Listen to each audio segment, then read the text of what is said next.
down there. Thank you very much. Let's get more on all of this with Democratic Congressman Eric Swalwell of California, member of the Intelligence and Judiciary Committees. Congressman, thanks for joining us. The government says it needs more time, and we should say the Trump administration says it needs more time to meet this deadline so they can do a thorough job vetting these families.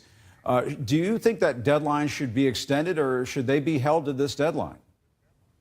It's unacceptable, Jim. They need more time. It should not be extended.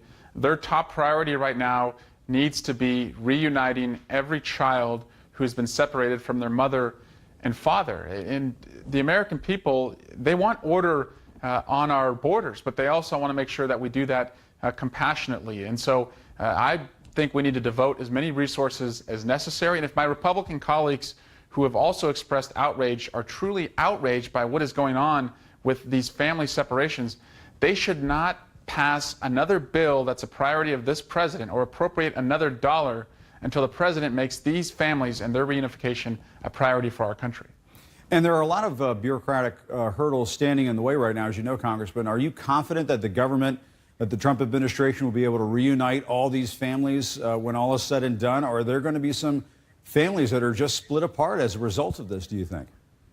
Well, I hate to think that a single child could be split apart or not know where their parents are. I was on a conference call earlier this afternoon with the Health and Human Services Secretary, and I'm not convinced that we're even collecting the proper information at the border, so we know when the children were separated from their parents, that we even know where the parents are today. But again, this has to be a bipartisan priority. We have to put the best and brightest who serve this government on this task right now so that we can report back to the American people as soon as possible that every child is reunited with a parent or a family member who they came over with.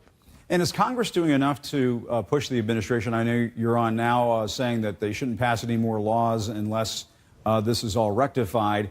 But as a body, as a whole, is the legislative branch of government doing enough to make the administration get this done? No, Jim, and I've seen a lot of my Republican colleagues who genuinely are interested on this issue. They're getting played by the Republican leadership. They had pushed forward to try and pass the DREAM Act. We saw nearly 20 Republicans try and force a vote to give a certain fate to the Dreamers, those who came over here no fault of their own, who were at risk of being removed. And Paul Ryan appeased them by putting up a vote on a very extreme immigration bill that would send millions back to their countries of origin before they could reapply. And so they have gotten nothing out of trying to force this vote. And I think, again, they need to draw some red lines and say the most important thing right now are families and kids who are separated. And we're not going to put anything else forward until the president assures us that they are reunited. And tell us more about this call with the HHS secretary. Apparently he was on the phone doing a briefing with lawmakers, and lawmakers left this briefing feeling just deeply unsatisfied that they're just not getting any answers. Well, Jim, we didn't receive any numbers, and many of us wanted to know what are the actual numbers. How many kids are still disconnected from the parents? We didn't get a pretty good understanding of what the order is that takes place at the border, what information is collected, how do you know where the family members are, where the parents are, when they are separated, and we didn't really get a sense of, what are the conditions that these kids are living in right now. Again, I think that the people who were on the call are doing their best, but they don't have direction from our commander-in-chief. And when he is making the priority about accusing Democrats of open borders and wanting to abolish ICE and not making it about reuniting families and kids, I think the deputies follow that lead. And so until the president takes it seriously, I don't think the people working for the president will believe that this is the most important thing they have to do. And the president is seizing on calls among some Democrats to abolish ICE. We heard the vice president saying this earlier today. There are some Democrats on screen right now who support this. Mike Pence was at an ICE headquarters building earlier today, essentially hitting Democrats on all of this. Where do you stand on that? Should ICE, the agency that does immigration and customs enforcement, should that be abolished in your view? No, we should abolish the policies that allow ICE to go into communities and tear apart families when no one in that family has committed a violent crime. We should abolish the person who has led the Homeland Security Department. Secretary Nielsen should resign for what she has done to separate families. But we need to have order in our country, but we need to do that with compassion. And I think we can reform ICE without completely just taking the same wrecking ball to it that the president has taken to these families.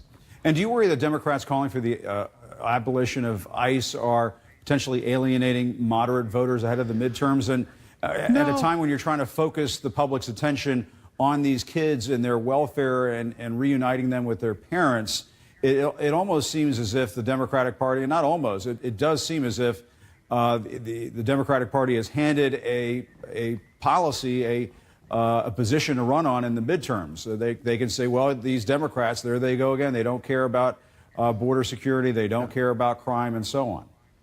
Yeah, and Jim, ICE does not patrol the border. They're an internal security force. Right. But I have this, when I see families in my district in Hayward, California being ripped apart, or when I was a prosecutor and I had a victim of a taco truck robbery, before he came to court, he was deported and he had never committed a crime. That was maddening to me. And there's a visceral reaction when you see a policy allowing that to happen, whether it's a Democratic president or a Republican president.